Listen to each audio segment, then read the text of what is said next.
Hello friends, my name's Ty and I'm going to read to you. Ty's selection is a short story I wrote for a contest a little while ago.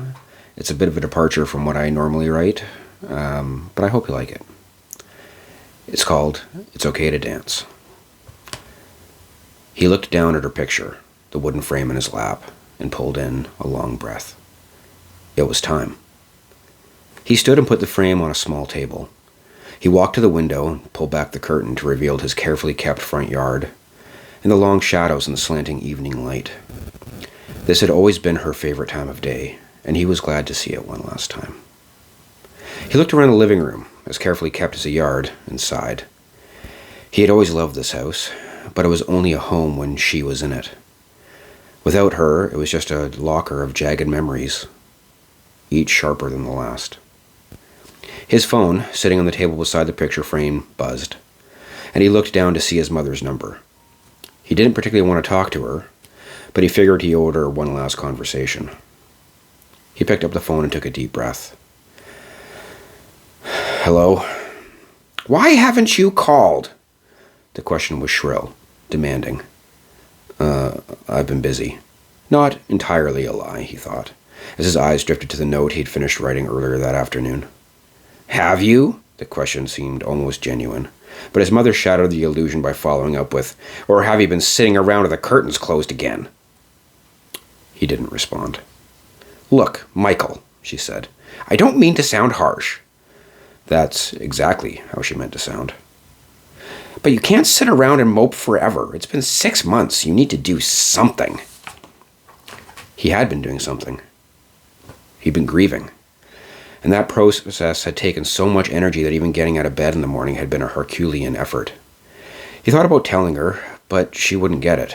Or if she did, she wouldn't care. Okay, he said finally. I will. He reached down and picked up the other object on the end table. The gun was surprisingly heavy for something so small. It wasn't much longer than his hand, but it had all the weight of eternity in its cold mass. Good, his mother said. Call me tomorrow, and no more moping. He ended the call. She might have deserved one more conversation, but she hadn't earned a goodbye. He slipped the phone into the pocket of his jeans, and the gun into the deep pocket of his hooded sweatshirt. He didn't want to do it here. This was her house, and he wanted to keep it as she'd last seen it. As he stepped towards the front door, he thought of one person who had earned a goodbye. He pulled his phone from his pocket and dialed. Hiya, Mikey, his brother said after 2 rings. Hey, he replied. What's going on, little brother? Not much. I just wanted to say hi. There was a pause on the line.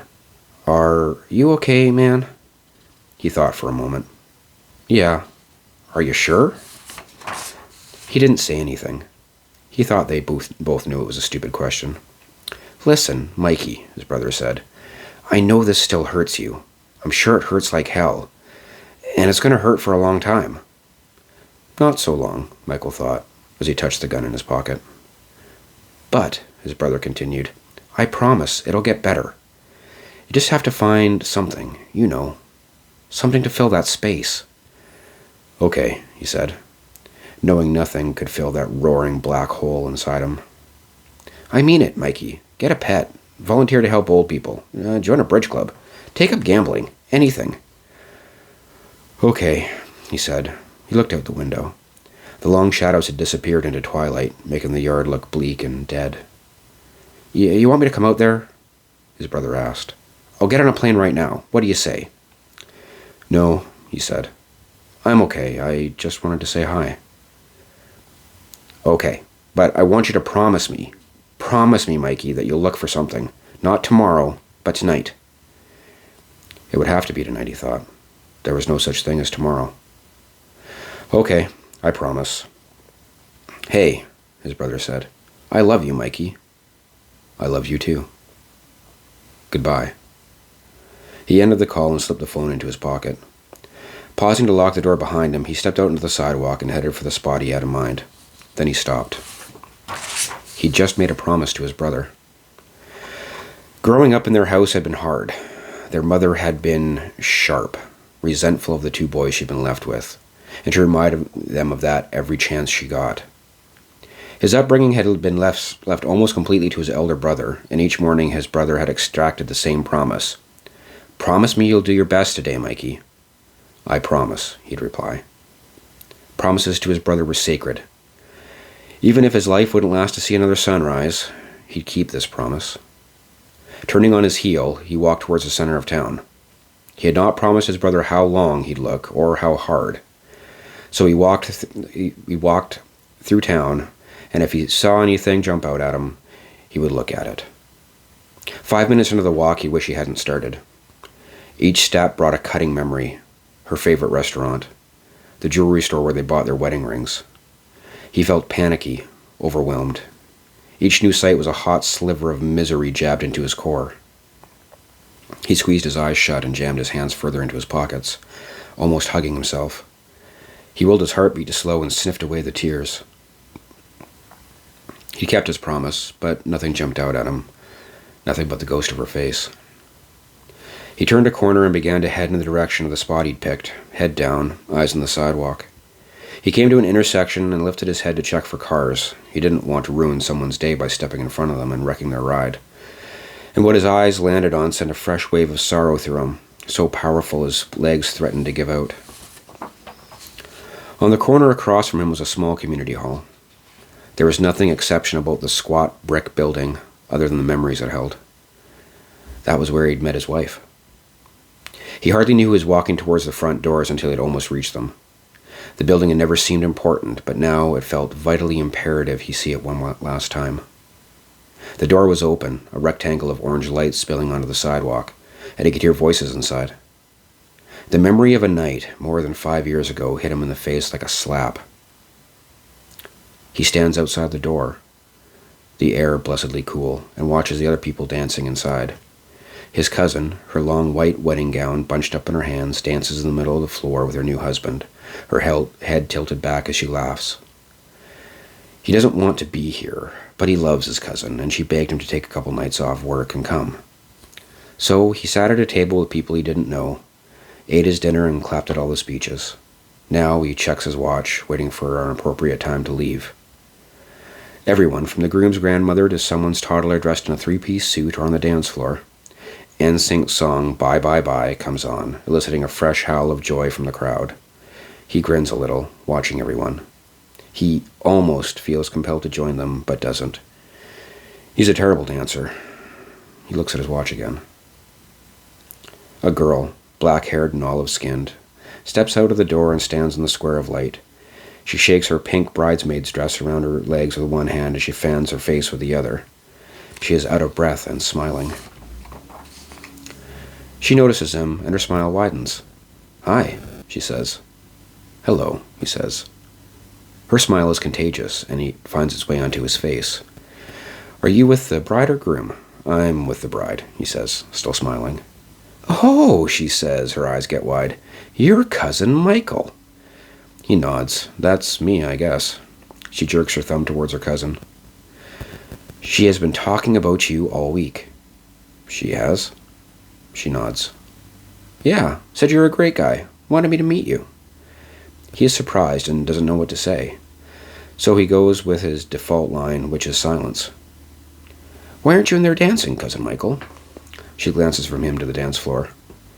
He shrugs. "I'm not much of a dancer."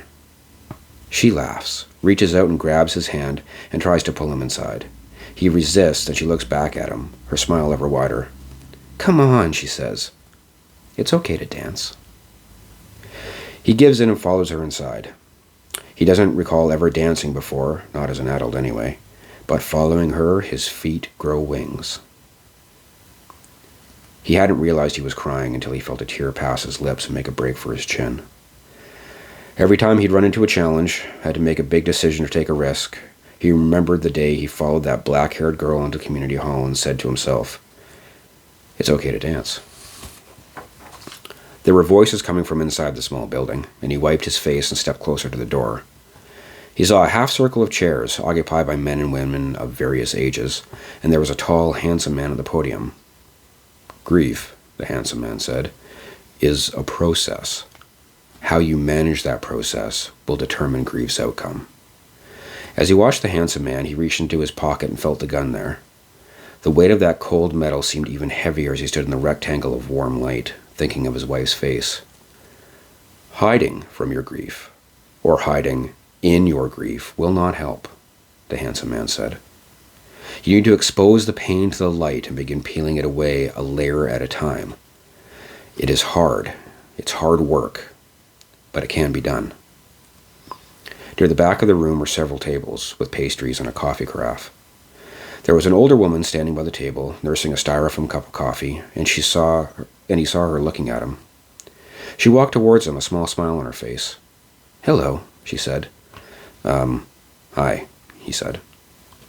"Do you want to come in?" She glanced inside. "We have plenty of room." He didn't answer. Instead, he swallowed hard and gripped the handle of the small revolver hard enough to make his hand hurt. "We're a grief support group," she said. "We meet every week." She smiled and reached out to put a hand on his arm. His left arm, the side that gripped the gun in his pocket. "You look like maybe you're in the right place." He looked away from her, back at the street. "I can't," he said. "Not right now. I have something I have to do." He moved to step away, but the woman's hand slid down his arm and grabbed his wrist, pulling his hand from his pocket and forcing him to let go of the gun. "Please," the woman said. "It's okay to come inside." His wife's face flashed in his mind, so bright it made him blink. And her words on the night they met, rang in his ears. "It's okay to dance," he said, quietly but out loud. "Yes, it is, dear," the woman said. "No, please, come inside." Giving in, he allowed himself to be led into the building once more. The end. Like I said, that's a bit of a departure from the stuff I normally write, a little bit heavier, but I hoped you like it and maybe found some comfort from it. And once again, thanks for being here with me. I appreciate it.